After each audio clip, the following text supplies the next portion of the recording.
It's Friday, December 15. In the headlines, Prime Minister Andrew Holness urging Jamaicans to reduce and manage plastic waste. 'Tis the season of giving. 100 elders attended a treat and health fair this week. In business news, 1.1 million JMB Group stocks sold. Regionally, CARFA, IDB signed groundbreaking agreement. And in sports, West Indies wins second T20 versus England. This is the weekend news on PBC Jamaica. I'm Simone Absalom Gale.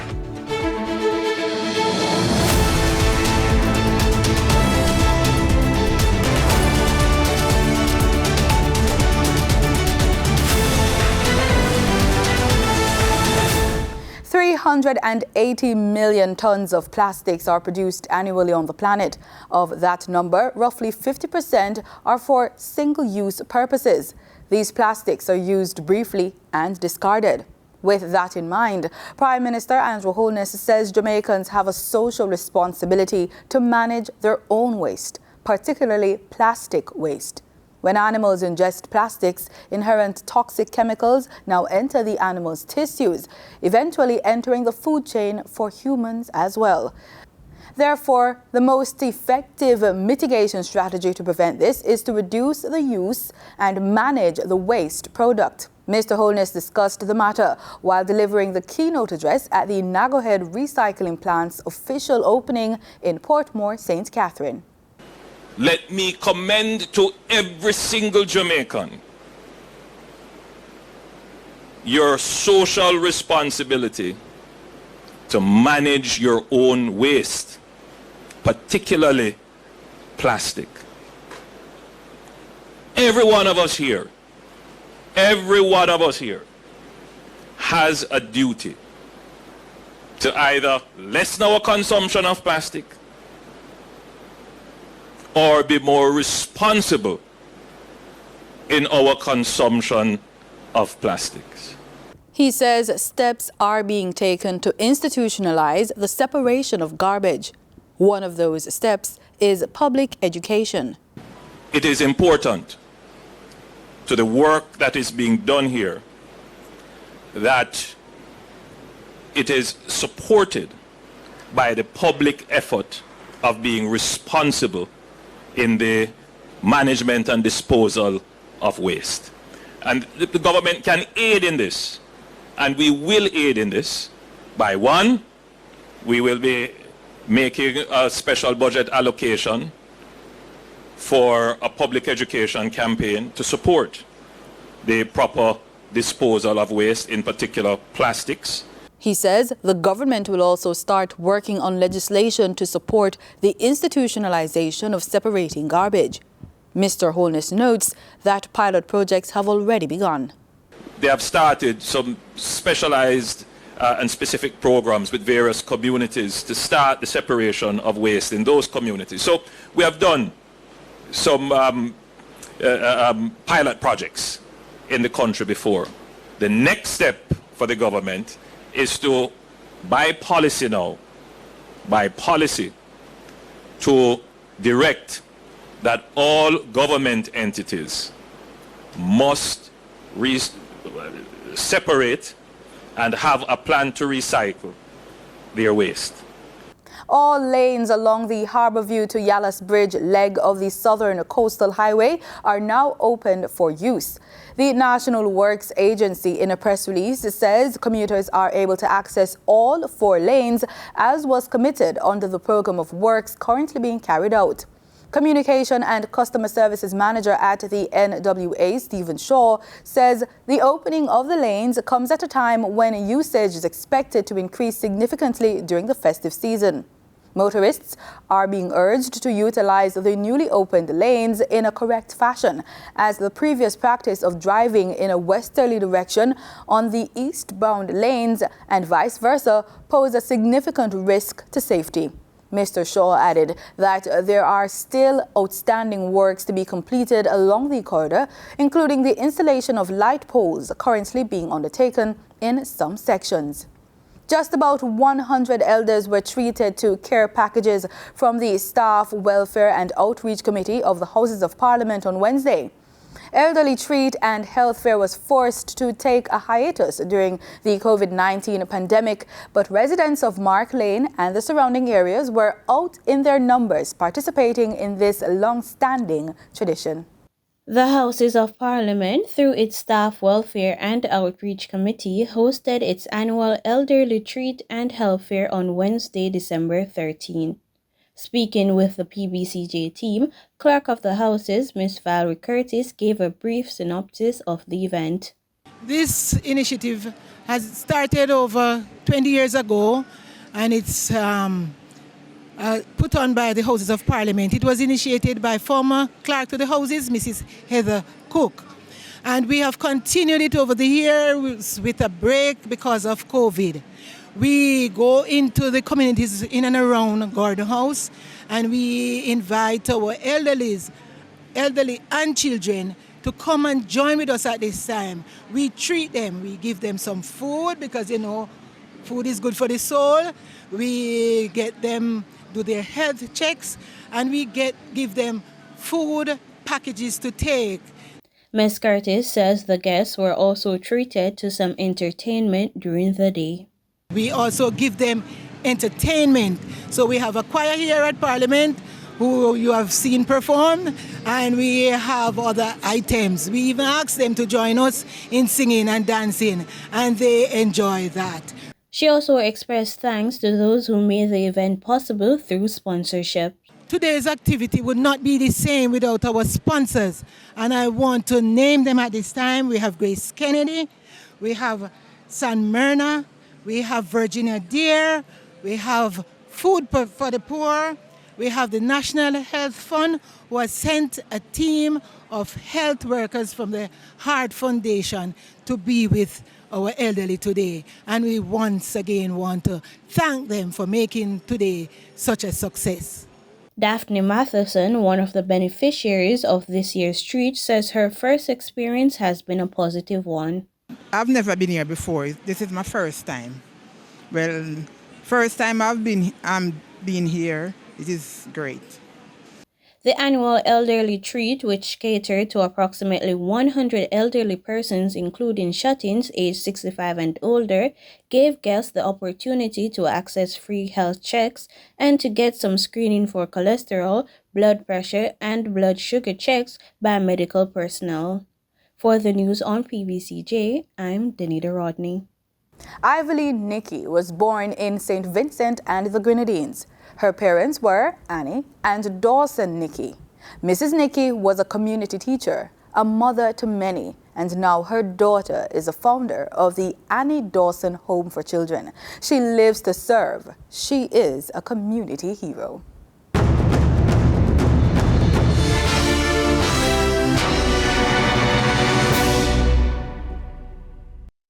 My home was the home where all the children who ran into difficulties,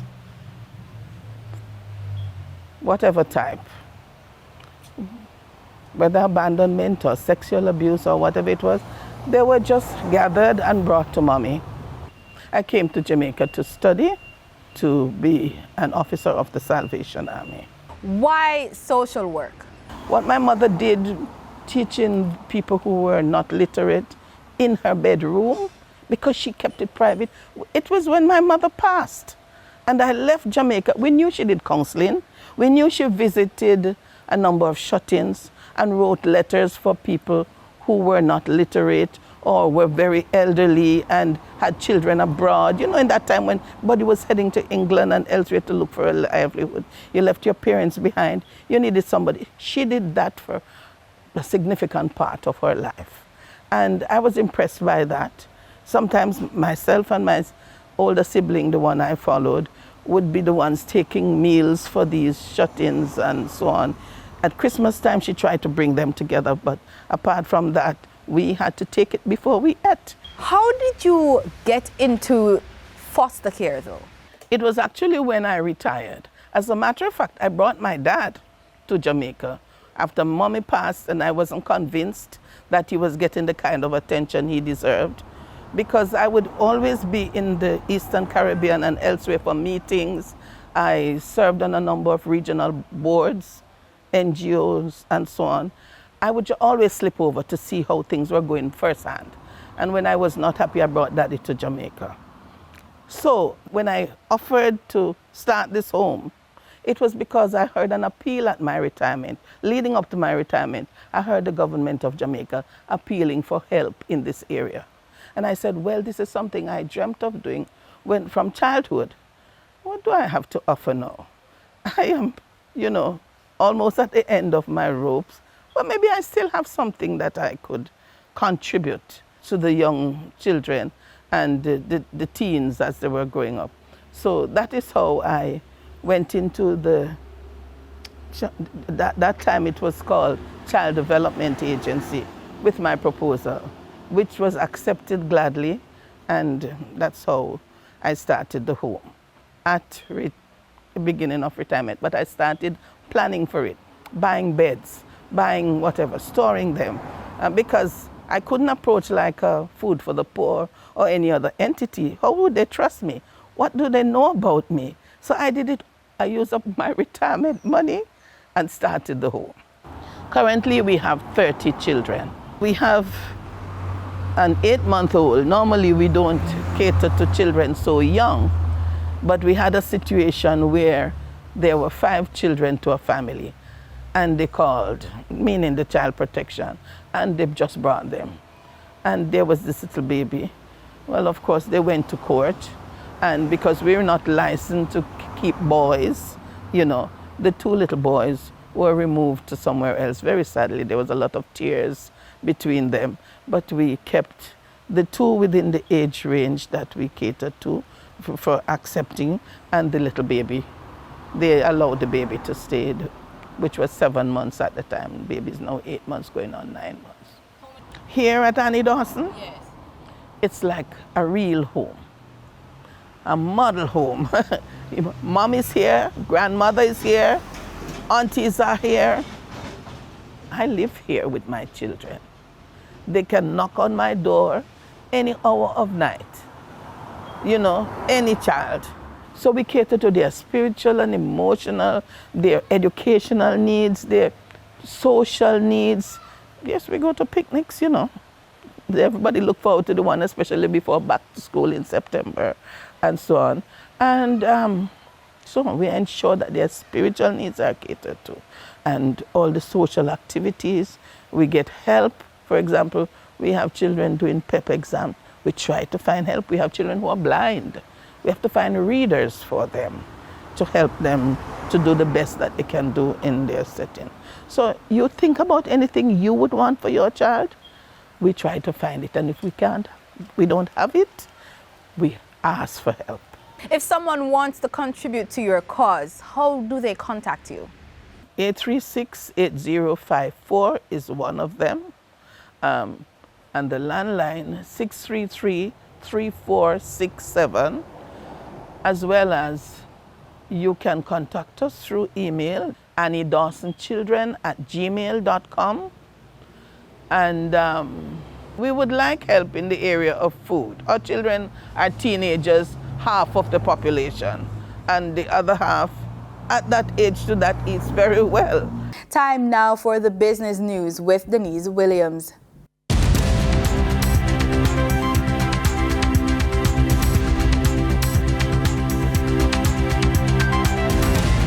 Good day and welcome to the Business Report.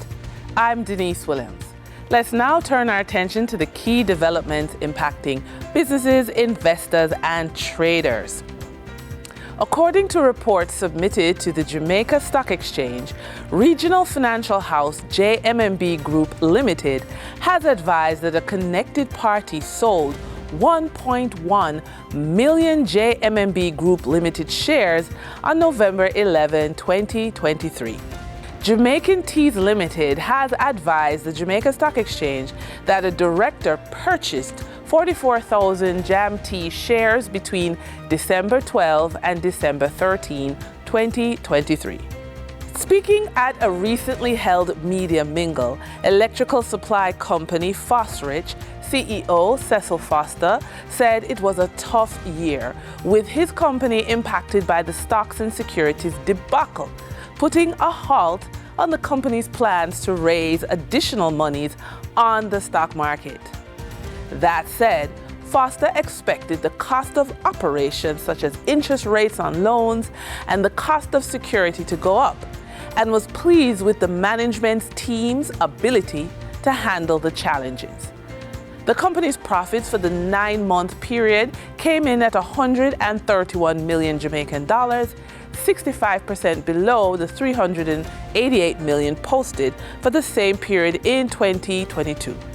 Staff and administrative costs ballooned to $781 million. Nevertheless, the Fosterich Group of companies posted improved revenues of $2.8 billion. For 2024, the company is expecting to build a strong sales force in Jamaica and within the Caribbean in the area of solar energy and PVC piping. By mid-2024, Fosterich will open a 40,000 square foot superstore on Malines Road with opening hours from 8 a.m. to 10 p.m. and the facility will be completely run on solar energy. Following the recent flood rains in November 2023, 27 farmers in Clarendon, Manchester, and St. Elizabeth benefited from payouts from the GK Weather Protect policies. Offered by Grace Kennedy, GK Weather Protect offers a flexible and affordable solution for managing weather-related risks. Farmers and fishers can choose coverage for individual perils such as rainfall, drought, or hurricane winds, or combine them for comprehensive protection.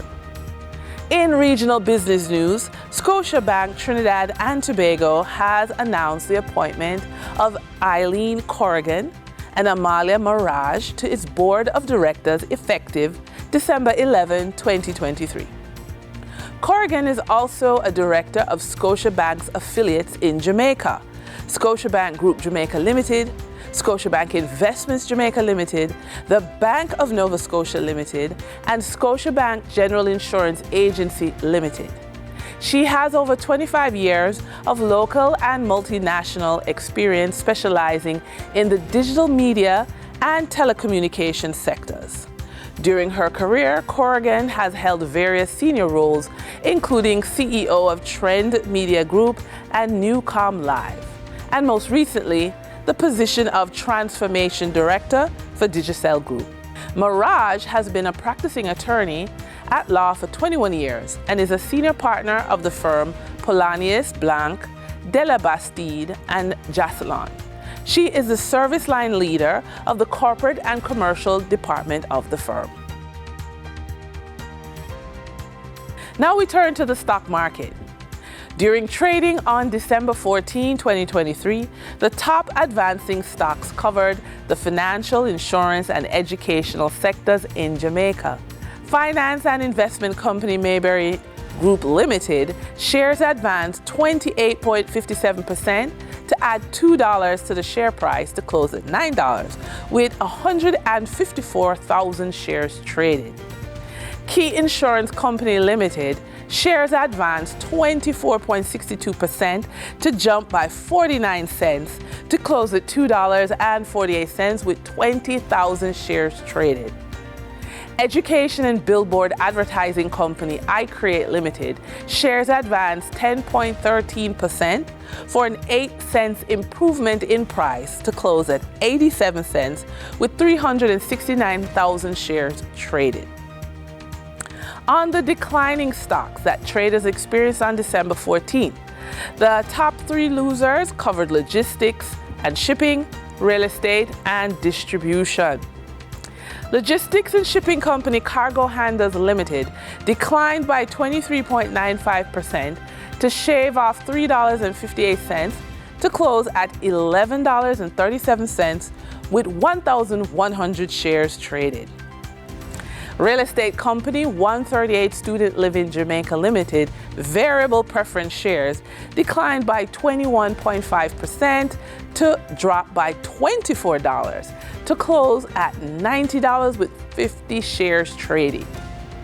Distribution firm Caribbean Flavors and Fragrances Limited declined by 16.67% or 25 cents to close at $1.25 with 12 million shares traded. Over to the Twin Island Republic, trading activity on the Trinidad and Tobago stock market first-tier market registered a volume of 110,000 shares, crossing the floor of the exchange valued at TT $2.6 million. Grace Kennedy Limited was the volume leader, with 50,000 shares changing hands for a value of TT $201,000, followed by Republic Financial Holdings Limited with a volume of 16,000 shares being traded for TT $2 million. Moving from the money moves of investors, executives, and companies, we turn to the Forex market. On December 14, 2023, the Bank of Jamaica reported that $23 million US was bought from Forex traders, while $23 million US was sold to Forex traders. Buying directly from the Bank of Jamaica, foreign currency traders sold the US dollar for $156.16 and bought the US dollar for $155.38. The difference between the buy and sell rate was 78 cents, which represents a profit for Forex traders. Canadian Forex traders earned a profit of $1.77 from transactions with the Bank of Jamaica.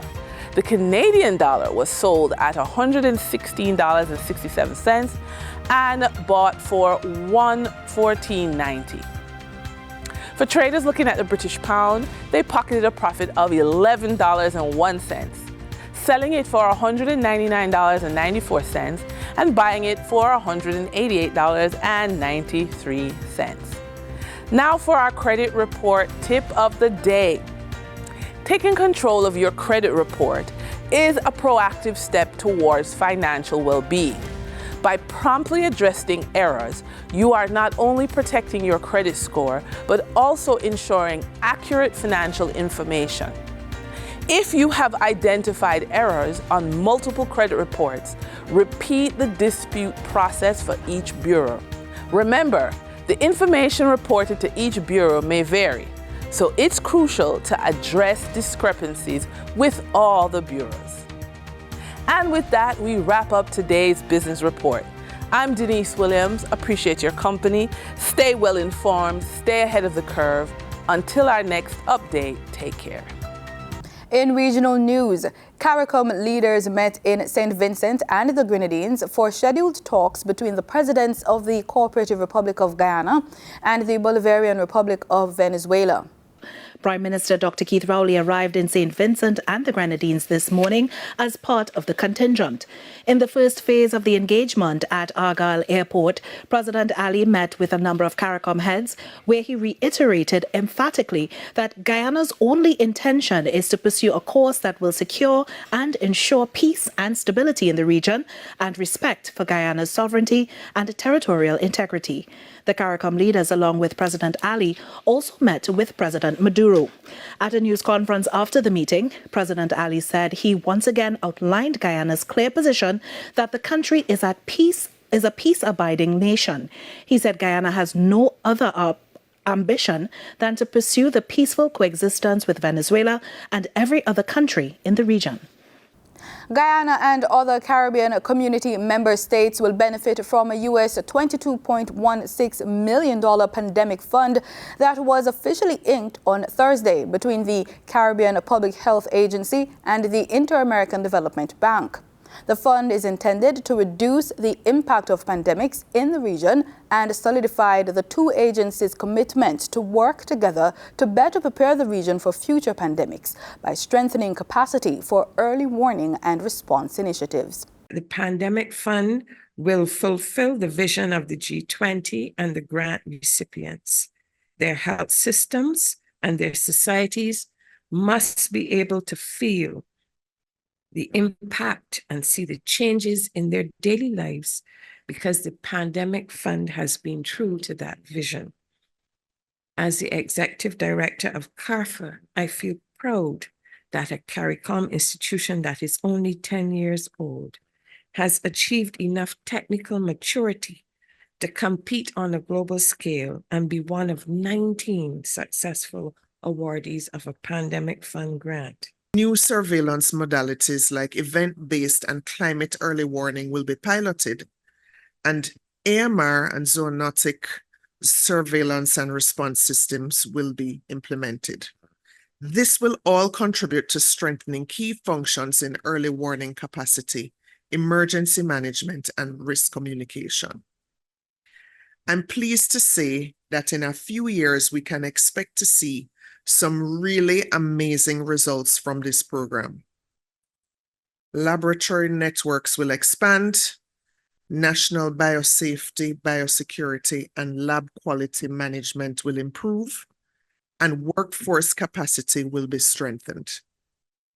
We also look forward to seeing enhanced national and regional coordination, collaboration, and information flow for detecting and managing outbreaks and regional health emergencies across sectors and borders. In Barbados, there is a major effort underway to address the challenges of the troublesome sargassum seaweed plaguing the beaches. Shakira Griffith reports on the launch of a groundbreaking study to find ways to deal with the problem. As countries grapple with getting rid of the sargassum seaweed, which arrives on their shores, sinking it deep in the ocean is being considered as a possible option. But what are the potential impacts of this possible solution on deep-sea ecosystems and environments?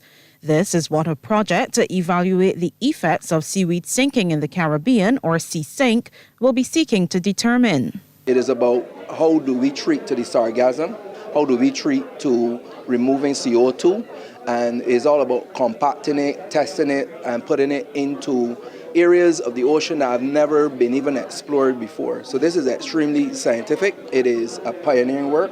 And what we did here today was not only to tour the ship, but to examine some of the samples that were done in this particular area and to make sure that there will be no damage to the marine environment. Principal marine geoscientist with the UK's National Oceanography Centre, Dr. Christopher Pearce, says the project, a first for the Caribbean, will also be exploring seaweed sinking as a means of tackling climate change.